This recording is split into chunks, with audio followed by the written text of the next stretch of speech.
UGC को लेके जो प्रोटेस्ट किया जा रहा था और यूजीसी को लेके पूरे देश में जिस तरह से माहौल बनाया जा रहा है, बन रहा है, पक्ष और विरोध दोनों में, उसको लेके सरकार मौन है। ये एक ऐसा कहे कि पेतरा फेंका गया है कि यूजीसी के नियम 2012 में बने और उसमें कुछ संशोधन होके 2026 में ये दोबारा नियम आए। 2012 में नियम जरूर बने, लेकिन इसके बाद कई घटनाएं हुई। उच्च शिक्षण संस्थाओं में जातिवाद भेदभाव बढ़ता ही गया और उसके दो उदाहरण हैं। रोहित वेमुला का जो घटनाक्रम हुआ और महाराष्ट्र के अंदर डॉक्टर की डिग्री प्राप्त करने वाली पायल तड़वी के साथ जो घटनाक्रम हुआ, और उसी को लेके आज यूजीसी को नए नियम आए, लेकिन सरकार मौन है। सरकार हर तरफ एक वोट बैंक की राजनीति कर रही है। यूजीसी के नए नियम आए, सरकार को लागू करने चाहिए थे और यही देश का आम सभी यूनिवर्सिटी के युवा इस बात को लेके बात उठा रहा है, लेकिन सरकार जो विरोधी पक्ष से इसको सपोर्ट कर रही है इंटरनली और कोर्ट में ले जाके कोर्ट के भरोसे छोड़ दिया। सरकार अपनी जिम्मेदारी से भाग रही है। ये देश लोकतांत्रिक देश है। हमारे संविधान निर्माताओं ने संविधान निर्माण के बाद कल्पना की थी कि इस देश के अंदर सभी समान रूप से अपना जीवन यापन करेंगे, एक स्वतंत्र अभिव्यक्ति की आजादी दी गई। लेकिन कुछ विचारधारा आज भी ऐसी जिंदा है जो आज से 500,000 साल पहले जो विचारधारा उच्च नीच में विश्वास करने वाली जो विचारधारा थी, इन विचारधाराओं को जन्म देने का, इन विचारधारा को आगे बढ़ाने का काम कर रही है। और ऐसी विचारधारा आज देश की कई उच्च शिक्षण संस्था हो, कई समाज में है, कई क्षेत्र में ये आज भी फैला रहे हैं, हम सोशल मीडिया पे देख रहे हैं। और जिस तरह से गुंडागर्दी हो रही है, इलाहाबाद यूनिवर्सिटी का भी एक वीडियो सामने आया कि इलाहाबाद यूनिवर्सिटी के छात्र बैठ के यूजीसी पे चर्चा कर रहे हैं और बाहर के एक बजरंग दल के नेता जाके अंदर जाके, जो यूनिवर्सिटी का छात्र भी नहीं है, जाके गुंडागर्दी करके बच्चों के साथ मारपीट की गई है। जिस तरह से देश में वर्तमान हालात हैं, जिस तरह से युवाओं की आवाज दबाई जा रही है, एक युवा लीडरशिप जो पनपती है यूनिवर्सिटी से, और इन युवाओं को ही आज इन यूनिवर्सिटी से निकालने का काम किया जा रहा है। कई राज्यों में इन सरकारों ने चुनाव ही बंद करा दिए ताकि युवा लीडरशिप नहीं पनपे, और युवा लीडरशिप पनपेगी तो स्वाभाविक है कि सही गलत पे सवाल करेगी, अन्याय होगा वह बात रखेगी, इस देश की बर्बादी हो रही है तो वहां पर भी अपनी बात रखेगी। आज जिस तरह से देश में माहौल बनाया गया है, मैं देख रहा था हमारे जो प्रेस कॉन्फ्रेंस की जा रही है तो कौन कौन से चैनल आए हैं, किन किन चैनलों को इनवाइट किया था, लगभग सभी चैनलों को इनवाइट किया होगा। तो हम ये भी देख रहे हैं कि कौन से चैनल कितने चिल्ला रहे हैं और कौन से चैनल वास्तविक जो मुद्दे हैं उन मुद्दों पे इन प्रेस कॉन्फ्रेंस में आ रहे हैं। देश का चौथा स्तंभ है मीडिया। आपसे मेरा दो हाथ जोड़ के अनुरोध है कि जो सच्चाई है उसको उठाना है, हमें दबना नहीं है। और मैं आप जो पहुंचे हैं उनको धन्यवाद देना चाहूंगा कि आप निडरता के साथ यहां पर पहुंचे हो। इन छात्रों की जो आवाज है, इनको जो टर्मिनेट किया गया है, ये दुर्भाग्य की बात, ये छोटा मोटा इश्यू नहीं है। जो एक छात्र यूनिवर्सिटी का प्रतिनिधित्व कर रहा है, चुना हुआ जनप्रतिनिधि है, अगर उनके साथ ऐसी घटना हो रही है तो समझ सकते हैं कि इस यूनिवर्सिटियों के अंदर वर्तमान समय में जो आम छात्र है वो किस भय से वहां पर अध्ययन कर रहा होगा। मतलब अपना फ्रीडम ही नहीं, किसी को अपनी बात रखने का, अपनी भावना प्रकट करने का अधिकार इस राज्य में नहीं दिया जा रहा है। तो ये लड़ाई हम सबकी है, अवश्य इस लड़ाई में हम लोग साथ देंगे। और यूनिवर्सिटी प्रशासन से मेरा अनुरोध है कि आपके द्वारा जो फैसला लिया गया है उस फैसलों को तुरंत वापस ले।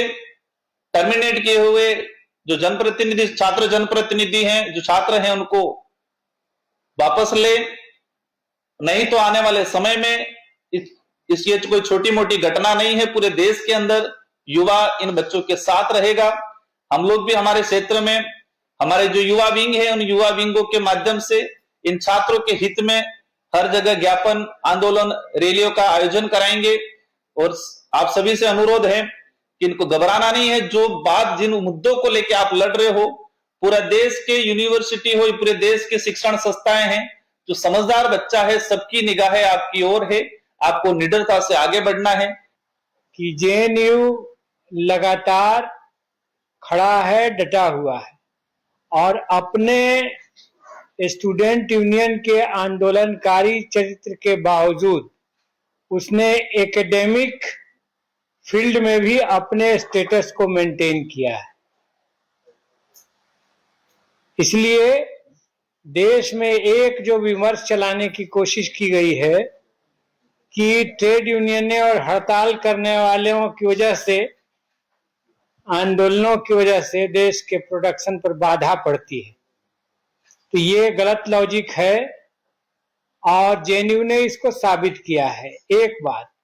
और दूसरी बात यह भी सच है कि 14 से अब तक कोशिश तो बहुत हुई सत्ता के जरिए कि जेएनयू को हम तोड़ दें, पीछे ढकेल दें, मोदी जी की राह पर जेएनयू चल पड़े, लेकिन ऐसा अब तक हुआ नहीं। कई राज्य भी डटे हुए थे और हम भी एक राज्य से आते हैं कि अब तक वहां अकेले बीजेपी का शासन सफल नहीं हुआ है। बिहार से में एक गठजोड़ है जिसकी वजह से वो आ जा रहे हैं घुमा फिरा करके, तो यह बात सही है। और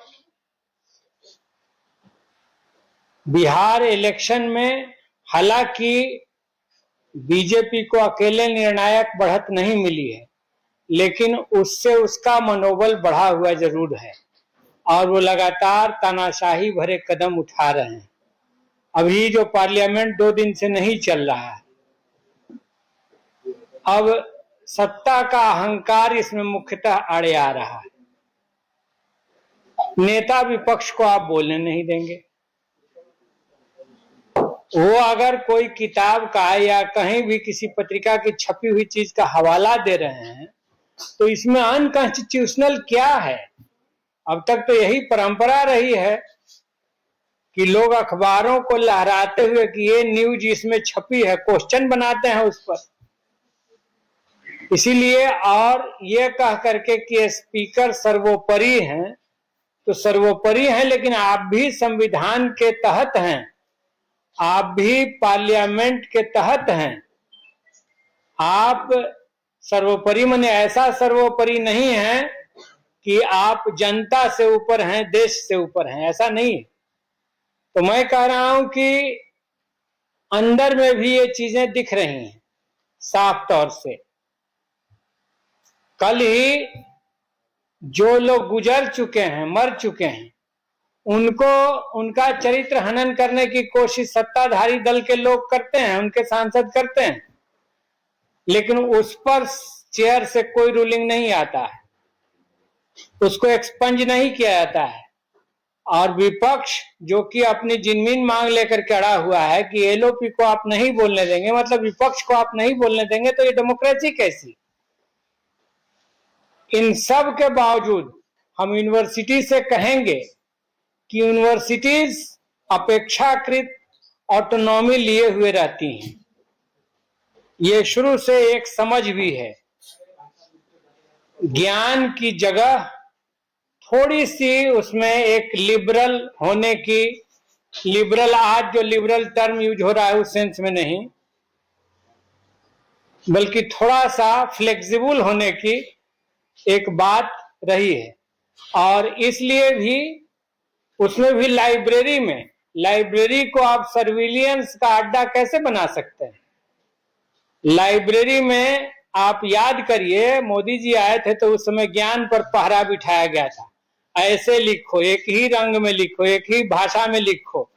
इसके खिलाफ देश भर के साहित्यकारों ने, कलाकारों ने, फिल्मकारों ने, पत्रकारों ने अपने सरकार से लिए हुए पुरस्कार वापसी का सिलसिला चलाया था। इसलिए कि नॉलेज पर कोई पहरा नहीं हो सकता है। अगर नॉलेज पर पहरा होगा तो नॉलेज कुंठित हो जाएगा, संकुचित हो जाएगा। रिसर्च घटता चला जाएगा।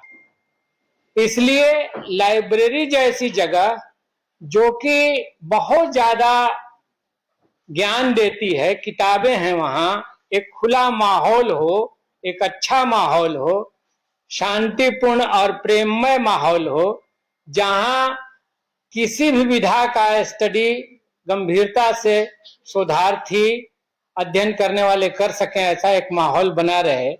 अब उन सब चीजों पर हर चीज को आज नियंत्रण में करने की, एक मुट्ठी में बंद करने की इस देश में कोशिश चल पड़ी है। इस विविधता भरे देश में कल भी मैं एक प्रेस कॉन्फ्रेंस में यहीं पर था और मैंने पूछा था कि इतने उपस्थित लोगों में तमिल कितने लोग जानते हैं, तेलुगु कितने लोग जानते हैं। तो जब भाषा ही नहीं जानते आप, तो उस देश का इतिहास, उस राज्य का इतिहास, भूगोल, सभ्यता, संस्कृति, पर्व, त्योहार कहां से जान पाएंगे? पूरी जिंदगी तो इसी को जानने में लग जाएगी। अब ये देश विविधताओं से भरा हुआ है, तो इसके फेडरल स्ट्रक्चर को आप कैसे कमजोर कर सकते हैं? इसीलिए इस दौर में जो केंद्रीकरण का एक होड़ चल रहा है और फासिज्म का एक दौर चल रहा है, तो मैं कहना चाहता हूं कि इससे देश में बहुत चीजें बचेंगी नहीं। और यूनिवर्सिटीज अथॉरिटी से अपील करना चाहेंगे कि आप थोड़ा सा जो ऑटोनॉमी यूनिवर्सिटी को दी गई है, तो हूबहू सत्ता के तर्ज पर रिएक्ट मत करिए। विद्यार्थी आपके हैं, आपके स्कॉलर्स हैं, आपके ये चुने हुए छात्र संघ के पदाधिकारी हैं।